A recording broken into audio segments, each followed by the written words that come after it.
welcome back to my channel. I have a very exciting video for you guys. We have another limited edition collection, but this time it's for holiday season. I've decided ahead of time, at least I hope that this name stays, but I've decided on Sweet Traditions. The vibe of the collection goes back to traditions that you do during the holiday season. No matter how you celebrate, who you celebrate with, usually you have a little tradition here and there. So that's where the name Sweet Traditions comes from. Y'all already got a good sneak peek of all these different fabrics in my first limited edition collection, the Frosted Cottage, which launched about a month ago. If there are still items available from that, I'll link it down below so that you guys can shop that one as well. But we have all of our fabrics already cut out and ready to be sewn because in our first video, I cut out everything and just realized that it was way too much. So I split it in half and now we have this half to work with that is already cut and ready to go. So let me show you what we're working with. So this is our whole pile of fabric that I set aside from last time. And I know that it goes in order of certain products. So I know on here, this is our bowl koozie template, and these are our cotton fabric from the bowl koozies. Then I think this is a pocket for a tote bag. Like this, we might have to play like a little bit of a guessing game and just measure them out. But then we have, I think these should be maybe book sleeves. I'm honestly not sure. Kindle sleeves? These look like Kindle sleeves. Okay, since I think I know what these are, I'll set these aside. I think those are Kindle sleeves. Okay, now I know what these are. These are the fabric bowl liners since these are already cut out. So I'll set those up here. Then we have these long strips. Oh, you know what? These might be keychain wallets. We'll double check the size, but I think these need to be quilted into keychain wallet. Okay, now we have this. What is this? You know what? This might be a lot harder than I thought. I don't know what these are. Maybe more keychain wallets? Okay, here we go. Now we have the bowls. I know that I laid these out from outer to liner and then outer. I don't think those go together, but you get the point. So these are all our bowl koozies. So I'll set those over here. Okay, now we have some straps for the tote bags. So these are all totes. So I guess that first thing was not a pocket. This might be a pocket for like a Kindle or book sleeve. But then these are all of our straps for tote bags. Then we have the pockets and then liners and then all the outers. My first step to this whole process is going to be getting all of these fabrics on some batting and getting them all quilted. So I think that's really what I'm going to focus on for today. And this is how I cut out my batting. I place my piece on the whole roll. Let me make sure you can see. I place it like that, and then I cut off this extra end. Otherwise, this is gonna be really annoying to quilt through when it's just extra remaining on your fabric. And then I'll cut at the end of my piece of fabric. And then I know that this whole strip will be the exact size that I need for this piece of fabric. So I just do that down the entire roll until I get through it. And I opened up 3 rolls for this, which we might need some more.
In my last video, I did talk about my new 8700 a little bit and quilting with it. And some of you had some questions about it, so I'm gonna answer those. Number 1 was, can we see it real-time quilting? Yes, let me show you. Sometimes I have to go different speeds though because just of the pattern that I'm doing. So this one in particular is just straight lines. And so here's how I just usually quilt it. So there's our first line done. It is crazy just how quick this thing is. And I don't really notice it until I sew on my TL. That's usually how I'm going in the time lapse. So yeah, that is quilting real time, how it looks. Usually I just flip it around and go the other way to finish the piece off. And there we go, there's one piece done. So that took what? Not very long, not even a minute. Number 2, I think I saw a question about how the bobbin loader is. So it's different from a domestic and a semi-industrial. It's not from the top here. It's actually beneath the table. You have to go into the machine beneath the table. Let me show you. So for reference, here's the machine, and if you go right under it, this is also the machine. And in this little compartment, there is your bobbin case. So you just take it out of there and reload it from down there too. And the whole bobbin winder is on this side. This is where you fill your bobbins. Another question I think was how much this machine was. It was, I think I spent either $2,200 or $2,300. So definitely an investment, but I'll have it my entire life. Otherwise, I can't remember any other questions off the top of my head. If you have any more questions, feel free to ask them. I've been using this for about a month now, so I'm still like learning things about it, but it has just been incredible. Also, another thing, I did figure out the bobbin counter. So it has a system built in where you can bump a number up to a certain, like let's say 900. That's what I'm at right now. And then that'll count down as you sew. And once that number reaches 0, you know that you need to change your bobbin. So you don't always run out while you're quilting, because that is the worst. Every single time I have to like cut off the extra thread, take out the thread, restart, and it gets to be really tedious. So I did figure out that bobbin counter. I'm really trying to think of what other questions. Yeah, I think that's it. I'm just gonna continue quilting. We've already gotten all of the bowls and the keychain wallets done. So those are all over here. I'm just gonna continue with our tote bags.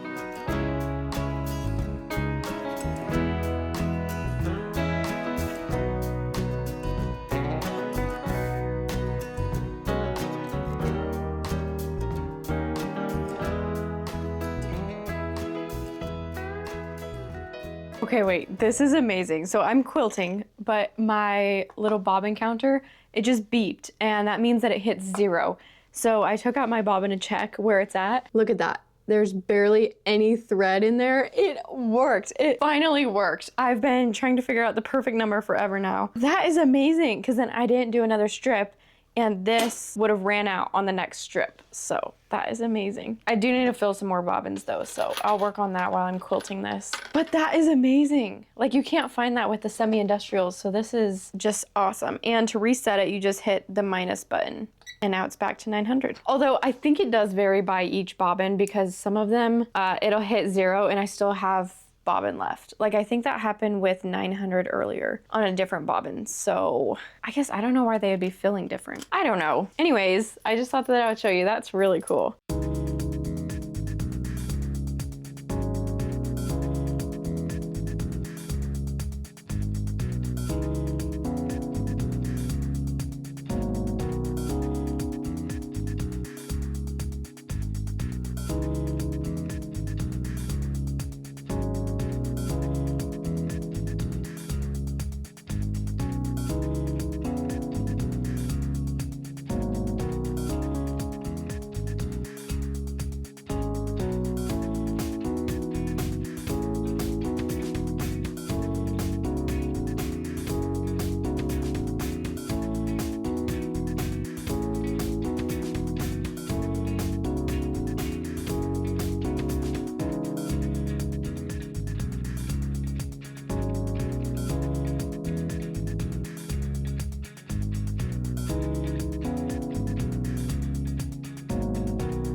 I've been working now for a couple days on this project, and here's how much I got done. Every single little bowl is done, and I'm so happy with how these turned out. I really, for some reason, was questioning like my fabric combos that I picked out online, because I did the same way of picking out fabric that I did last time, which is on Canva. I just took screenshots of the fabrics online, uploaded them into Canva, and put them next to each other. And I thought that they would be like a little weird, but I love them for the holiday season. I think they're so bold and bright and just adorable. Oh, and look at this one. How adorable is this? I love the outside of this one too, the little like teddy bears and little pine cones inside. I think we have almost every kind of like vibe of the holiday season. We have like the very traditional kind of rustic kind of maroons and very bright bold reds. We also have like blues and greens, and then of course we have to have little snowflakes. I love this one. This one is also soft on the inside. It's kind of like a flannel. So got all the bowls done, or all the mini bowls I should say. And I say that because we also have all of these bowls. So these originally were going to be tote bags, but I figured not all of these were going to sell. So I turned these into fabric bowls, which are exactly like those, just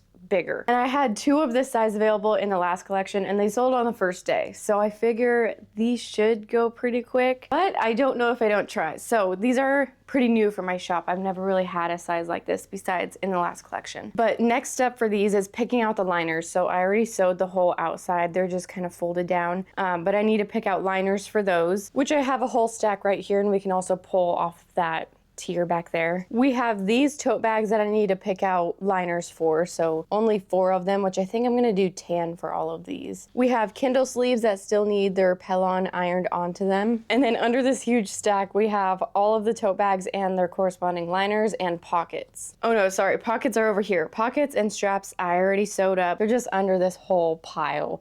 So there's all of our straps that still need to be cut into half and sewn onto the tote bags. Oh, and then we also have keychain wallets there. Okay, turns out I actually cut out liners and straps for all of these tote bags. They were just over my other pile, so I'm glad I checked on that. Turns out we're gonna do 1 tan and 3 brown, which I actually don't know which ones are supposed to go with which, but I think brown's gonna look good with these ones, brown and red. Okay, so now that I have that figured out, we can set these aside. I'm actually gonna set all these tote bags aside because I wanna cut out the liners for our bowls, because I really wanna finish all of the bowls today. So we already have the minis done, but I wanna finish the large ones too. So we're just gonna have to pick out which liner fabric I like with which bag. I think we're gonna end up doing a lot of tan, but we could also do a lot of brown too. Otherwise, I don't have a lot of other fabric colors. Like this is my first stack of just random solids that I've accumulated from limited edition collections. And the rest of them are over here, which is just a lot of blues. And then I also have like ginghams back there. We have a lot of different fabrics to choose from, but these are a lot of my solids. And I just don't really think blue will look good with a lot of these fabrics. We do also have some leftover liner fabric. So we have these 3, just the snowflakes, the green gingham, and the red gingham. So we could use some of this if it's big enough. Otherwise, I think we're gonna go with brown, tan. I don't know, I don't have like green or anything to match. I guess we could do this red if this would match any of them. Ooh, like this one, that could be cute. I don't know, this is the hardest part. And I thought that I would have enough fabric just to like randomly match them, but this isn't looking good. And I'm trying to also pick from my bolts down here, but I don't really have a lot of fabric that goes with these because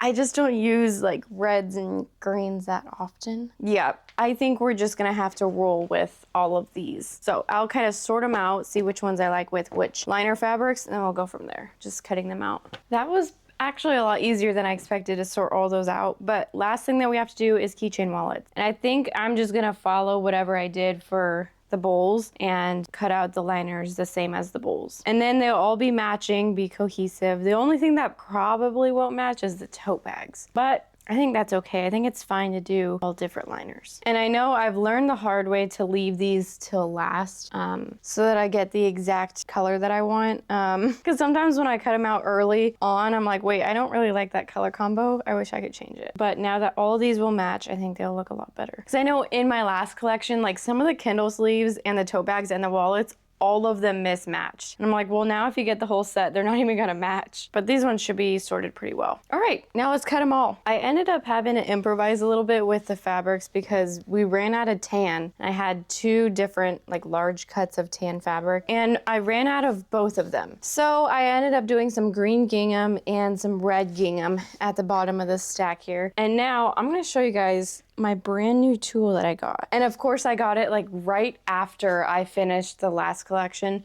And it would have been so helpful so that I didn't have to cut everything with these in like huge bulk sections. So this is what I got. Hang on, let me get the battery. I always take the batteries out. I don't know, it's just more of a safety kind of thing. Let me show you here. So this is an electric rotary cutter. As you can tell from this side, there's the blade and it has like this safety feature where you can put this down further or up. That's kind of your clearance for how much fabric you can fit. On the bottom, it does have little rollers so you can just roll right along your fabric. And up here is the switch down here. So it has a couple different settings and it can go pretty slow or pretty quick. I usually keep it on the slowest one just because I'm still learning how to use it, but I really want to try and cut with it today.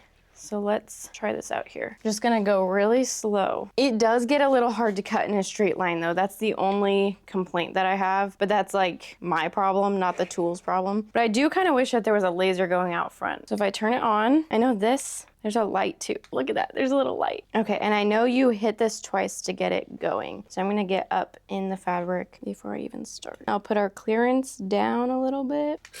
All right, now let's go. So as you can tell, it's just like butter going through. I mean, this is probably 24 layers of fabric, just going right through, just rolling underneath. That sled at the bottom is really nice to get all of the fabric so that you're not cutting only half of it. But look at that. Obviously it's not straight, but that is incredible. Like it can cut through that much and like no problem. I was just a little curved. So let's see if I can do this next one a little bit better. But look at how much. That would have taken me forever to cut all these. All right, let's do this cut. I turned it off just because, I don't know, I'm still not like quite familiar with it. So I just turn it off just in case. So I'll turn it on, turn on our light. Oh, there. I just realized I almost cut on the wrong inch. It's so satisfying though. Like this would take so long by hand or even by a rotary cutter. Like this just makes it so easy. I'll have to use it in my future collections to like bulk cut everything at the very beginning.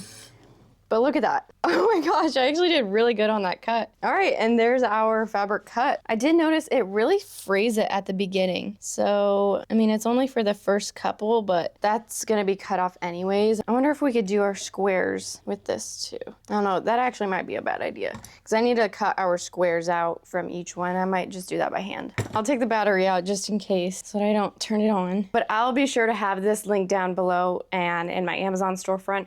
I got it from Amazon. This one is by, I think it's like VEVOR. I can't even remember, but they've got a couple different sizes. So I'll link the exact size that I got. They also have like a really large blade, like almost 11-inch blade. I just figure I don't need that. This one will be perfect. So highly recommend if you're getting to that point in your small business where you're cutting large volumes of fabric at one time. I know for me, like this would have taken me at least another 30 minutes. So multiply that by how many times I'm gonna use this and it pays for itself. But it's small things like this in my small business that I'm like, why did I not get that earlier? Like my sewing machines, I'm like, why did I not get the semi-industrial earlier? But you don't know what you don't have until you have it and realize how great it is. I will just go ahead and cut these squares out by hand, but for the most part, we have everything cut out now. Now we just have to do the straps. We have to cut those in half to make our 2 individual straps for the tote bags. And then we can go ahead and iron pockets, pin those on, and get to actually sewing, since all we've been doing this morning is just cutting fabric.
We're still making really good progress on this collection. I've pinned all of our large bowls and our tote bags, so we just need to sew both sides together. So I'm gonna get going on those today. And also I pinned our keychain wallets. So those are also ready to be sewn up. Like everything is pretty much in its final stages except for the bowl koozies and the ice cream koozies, which I've started on this morning. This is how they look after they're quilted. I just do like a large X on them.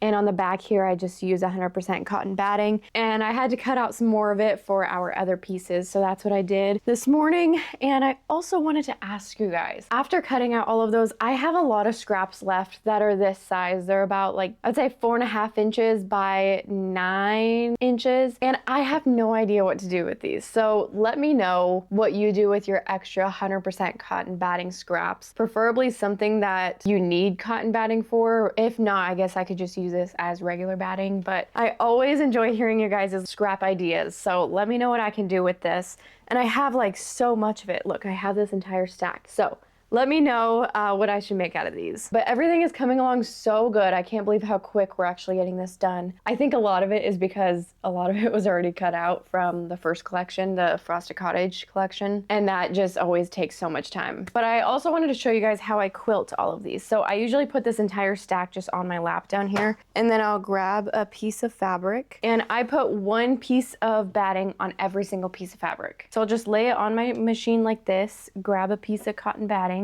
and just lay it on there. I also learned from my very first time to keep a larger margin than I expected because we're gonna wanna cut off some of this and I don't wanna waste a whole bunch of cotton batting. And I'm also hoping that leaving a bigger margin and cutting off all of the extra fabric will create for a more high quality ice cream koozie, because that's a lot of why I didn't sell my last ones. I really only felt comfortable with selling one because I thought that it looked really nice, but the other ones just turned out like they were obviously some of my first ones that I ever made. So, and they looked that way, I promise you. So this time around I went with a larger margin, hoping that that will decrease the amount of bulk and make for a more just like cleaner product. Like it just looks a lot cleaner. So I do this. You can either quilt it this way, but I usually like to flip it, and I'll just make sure that that's all nice and even. And then I actually don't measure this. I just look at where my 2 points are on the very end and just make sure that those are even so that I'm going all the way across that square. And I'm using my walking foot because this is very thick fabric and batting. So I learned the hard way that if you don't use the walking foot, you're gonna have a lot of drag and it's just gonna be a whole mess. So I'm gonna hold these two evenly and just start going right across. I am using a 4mm stitch length on my Juki here. So I'll just go right along.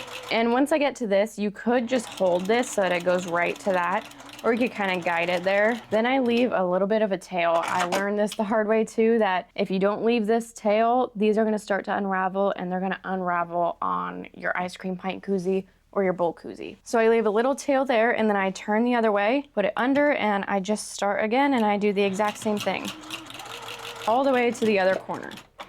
And obviously you could do all different quilting patterns, but this is just what I like to do. I would like to find something that doesn't have so much bunching. Since I am sewing on the bias, it's gonna cause like a little bit of rippling, and that kind of gets tough when I'm actually making the koozie. So maybe in my next collection, whenever I make some more of these, I'll try that. But for now, I'm gonna go ahead and quilt all of these up and get some batting on all the fabric. And then after this whole process, we're gonna have to start on Kindle sleeves. All that I've really done for those is iron the pellon on and sew all of our pockets and add the labels to all of them. And these, by the way, I did not do any bows for these. So sorry in advance, but we're gonna have duplicates of each. I just don't have any ribbons or bows that I thought would look great on these fabrics, just in my personal opinion. So I kept them all as just regular labels. They'll be very universal, and I'll have 2 of each. So I'll have to continue with those, but otherwise we're doing really good as far as progress for this collection. So I'm just gonna keep on quilting all of our outer fabric for the koozies.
I got all of our pieces quilted here. This is only like half of them. I do have some over here. Those are for ice cream koozies, but I'm gonna show you guys how I use my little template here. This is one of the first times that I've actually made a template for myself. I don't think I've ever made, maybe at the very beginning, but now I kind of know all my measurements for like cutting on the board. But this is super helpful. So I literally just put this down, and this is a little, what is this? I don't even, double-sided marking pen, okay? This is by Xoxology. I literally just got this from Hobby Lobby. You could get these things anywhere though. So purple side is disappearing ink, air, and water soluble. Blue ink is removable with damp cloth. So I use the purple side. And I literally just cut this template out of parchment paper. You could do this out of cardboard. You could do it honestly out of anything. I think you can also get like plastic cutting boards and like cut them out of that so that they're more permanent. You know, I've seen some people do that, but I just lay this on here. It's not gonna be perfect, but then I put my little pattern weight on here. These I made for junk stock for like inside my makeup bags, and it works great for this. So then for my little marks, I literally just touch the batting just a little bit, just like make some dots. Because if I try and draw a line, it really doesn't show up, and it causes some like, I don't know, like it causes the batting to get really messed up, and then eventually it just sticks to the marker.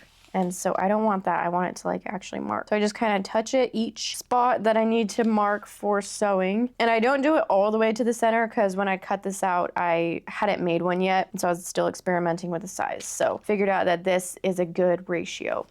And then I can set this to the side, get my next one, and do the exact same thing. So this, you know, takes a little bit of time because you have to do 2 pieces for each bowl koozie. But honestly, I just like throw on a movie or a TV show or some music and just get it done. You could also do this like right before you sew it because this is gonna disappear eventually. But these ones won't take me very long. That's why I did it in 2 different batches so that they wouldn't disappear. Otherwise, that would be really frustrating. But yeah, just like that. And then these are what I believe are called darts. And it's essentially just folding this on itself, sewing against here so that you have a little like bowl shape, which I guess is called a dart. So that is what I'm marking out here that we're eventually gonna sew for all of these. So I'm gonna mark all of these and we'll continue sewing. I also sewed up the edges of the tote bag so we can flip all of those. I also worked on the candle sleeves a little bit. Like we are getting a lot done today. And I think we should be in a good position tomorrow to finish the whole collection, which might be kind of bold, but I think we could probably do it.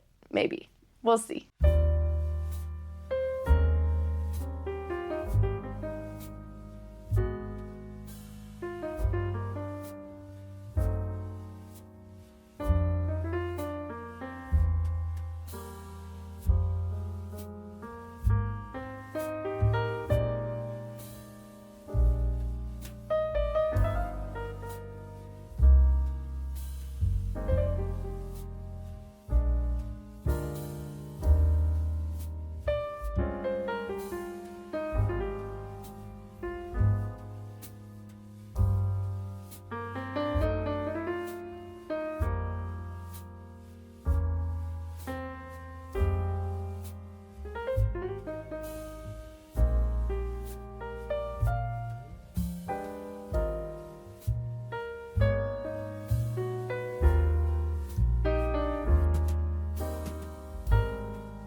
We finally finished the entire Sweet Traditions collection, and there is so much in this new collection. It didn't really hit me how much I was making till now it's in front of me, and I made so much. Like, not only different products, but also so many of each product. I think because in the past, I frequently had things sell out, and then I would get like emails or DMs about like if it would come back in stock. So for this one, I really tried so that everyone could get a piece of this collection. But there's a lot to get through, so let's just go one by one throughout this whole spread of the collection. All right, first things first, we have two new cup koozies. We have this one, which only comes in one size. This one is just the regular medium size that I normally sell. It's the largest size that I have, but it has so many different holiday graphics and is just so adorable for the season. Then we have size medium and size small of this little crosshatch gingham of red and white, which I think matches the season perfect. Okay, next, there are so many choices.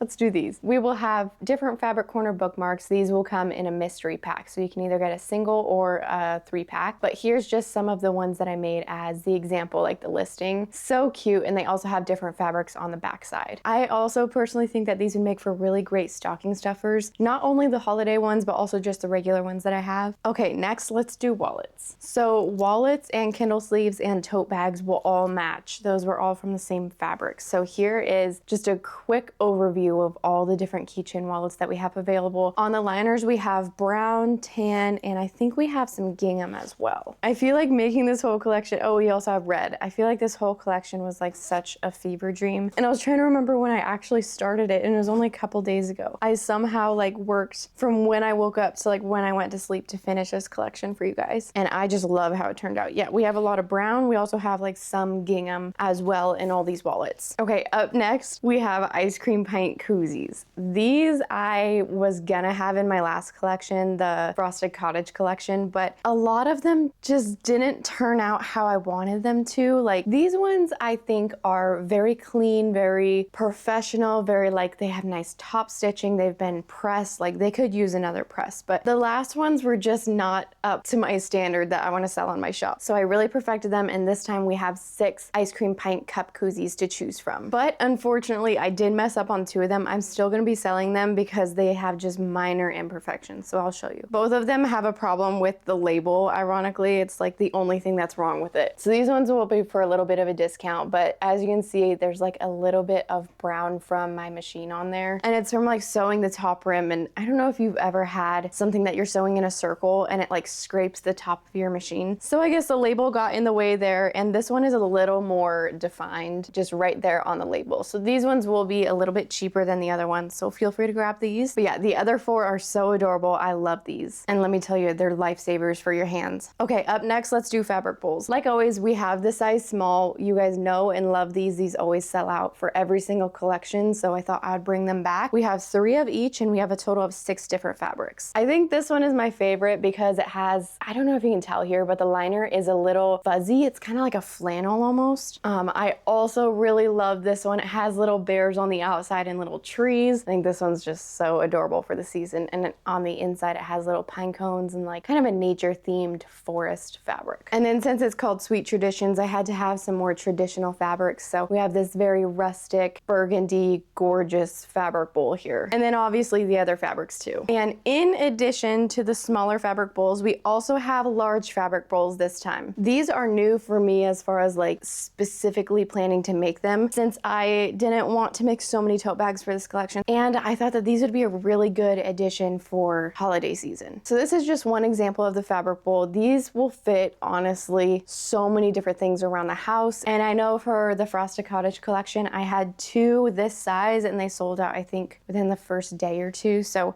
I thought I'd bring back this size, especially for around the holiday season when you have so many things that you just need to organize and tidy up. So we have so many different colors to choose from, and also different liners for all of those as well. So feel free to grab one of these before they're gone. Up next, we have tote bags, something that I'm always excited for limited edition collections. I truly think that these are one of my favorite things to make at this point, especially with them being, another fabric bowl. Oh, I should mention the fabric bowls are the same size as the mini tote bags. So if you have a mini tote, look at the size, like see what you can fit in there, and then that'll kind of determine what you think you could fit in these fabric bowls and if it would be useful for you. But anyways, these tote bags are some of my favorites, especially for the holiday season. Like Even with half of them being turned into fabric bowls, we still have so many to choose from. And with a lot of the fabrics that I really enjoy in a tote bag, such as this one, I left both of them as a tote bag, so I don't have an option as a fabric bowl. They're both just these tote bags. And they are a little bit different, so whether it's the straps or the pockets or the liners, each one will be a little bit unique. I personally love this one. I mean, like, how adorable is this? The little bears, and it's the same as that fabric bowl that we saw earlier. And here's the liner, so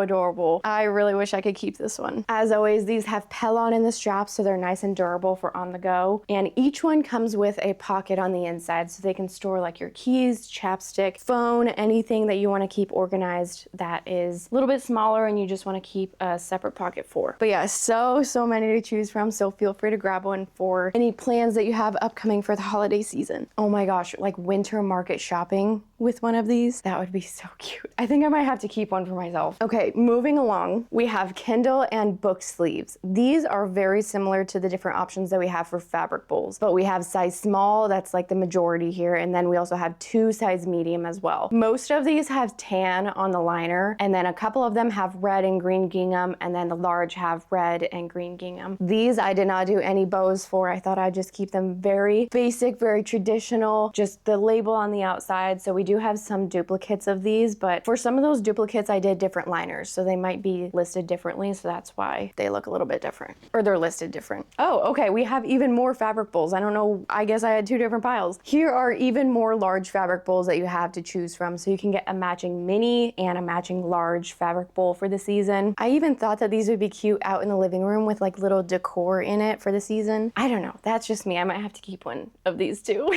Okay, last but not least, we have the most bowl koozies that I've ever made. These I somehow whipped out in like the last 2 days of creating this collection, and we have a couple different to choose from. So we have the red Christmas trees with the red gingham liner. We have the teddy bears and snowflakes with the pine cone kind of forest themed fabric on the inside. We've got little blue snowflakes with that flannel liner on the inside. We've got that traditional burgundy with that burgundy leaf print on the inside. And then we also have a blue and a white print of those trees with both green gingham on the liner. These are great for hot or cold bowls. They're just meant to be like a barrier between your hands and a hot or cold bowl. Just makes it a lot more enjoyable for the season, especially for soups and ice cream. One thing I will mention, these are made out of 100% cotton, but because of the label, I don't recommend microwaving them. I've never tried it with the label on here. And even if I did and it works for my microwave, I still don't recommend it. But I'm obsessed with how these turned out. So many adorable fabrics. And that is the entire collection. I can't believe it is done. This is my last collection of 2025 as well. So it's like very nostalgic thinking about all the different collections that I've done up until this point and just how far I've come with creating a limited edition collection. And I hope you guys enjoy watching the behind the scenes of how one of these huge collections comes to life, because it is definitely a lot of work, but I enjoy taking you guys along for the process. Of course, all of these are available now on the website, so feel free to shop the Sweet Traditions collection. I'll be sure to have it linked down below, or a couple of products in the video as well. But let me know which product is your favorite, which fabric. I personally like the fabric bowls. I think it just adds something different that I've never done in a collection before. And I truly think that these are so great for the holiday season when you just have so much decor and so many things that you just need a little bin for them. I can't believe that this is my last collection of the year. That's just crazy. But yeah, thank you guys so much for watching, and I'll see y'all in my next video. Mwah. Bye.